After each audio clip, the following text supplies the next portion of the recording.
আসসালামু আলাইকুম, সবাই কেমন আছেন? আশা করি আল্লাহর রহমতে ভালো আছেন। আমরা ভালো আছি।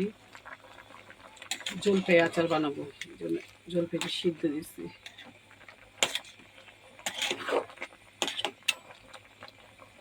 প্লিজ আপনারা যে যেখান থেকে দেখছেন আমার চ্যানেলটা লাইক, কমেন্ট, শেয়ার একটা করে সাবস্ক্রাইব করে দিন। আচারে দেওয়ার জন্য 5 ফোড়ন, গরম মশলা, শুকনা মরিচ ভালো করে ভেজে নিচ্ছি। আর এটি গুঁড়া করবো। মশলাটা ভালো করে ভেজে আমি একদম মিক্স করবো না, আদা ভাঙা দাও করবো।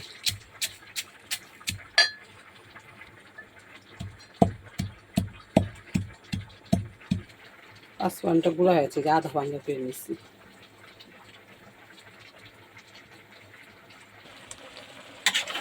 জলপাইটা ভালো করে সিদ্ধ হয়ে গেছে। এখন আচারটা বাড়া বিসমিল্লাহ। গোটা 5 ফোড়ন দিয়ে দিলাম। 5 ফোড়নটা ভাজা হয়ে গেছে, জলপাই ঢেলে দিব।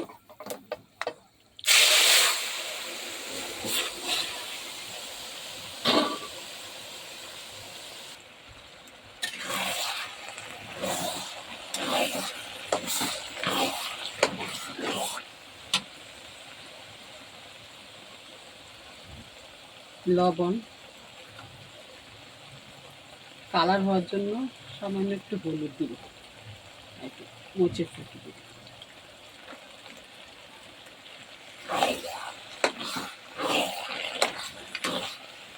তেলের সাথে একটু কখন দিয়েছে, তারপরে চিনিটা দিয়ে দিব।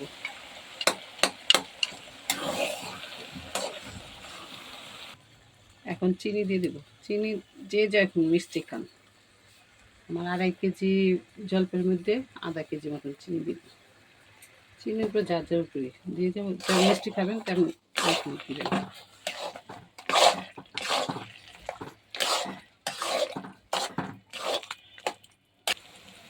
অল্প একটু চিনি লাগবে, বেশি টক হয়ে গেছে। আধা কেজি ধরুন, 2.5 কেজি 3টার মতন চিনি, আবার পরে 1টার মতন চিনি দিব।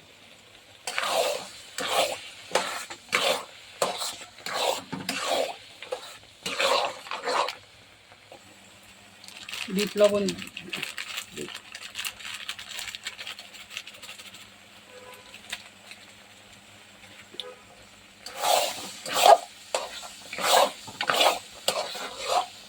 যে কোনো তেল না বের হবে,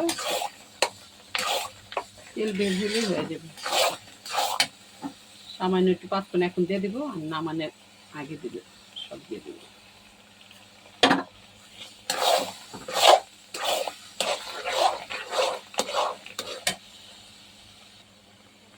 আচার থেকে তেল বের হওয়া শুরু হয়েছে, ওটা কিছুটা হয়ে যাবে। আমি বাকি 5 ফোড়নটি দিয়ে দিব। কারণ 3-4 চামচ সিরকাটা দিলে আচারটা অনেকদিন ভালো থাকে, ইচ্ছা হয়ে যাবে।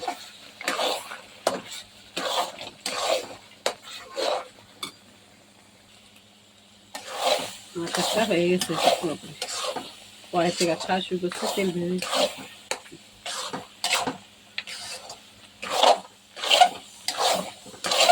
যদি আচার রেসিপিটা খুব ভালো লাগে আপনাদের, প্লিজ একটা করে লাইক, কমেন্ট, শেয়ার করে দিবেন। আমার চ্যানেলটা সাবস্ক্রাইব করে দিবেন। আল্লাহ হাফেজ, সবাই ভালো থাকুন।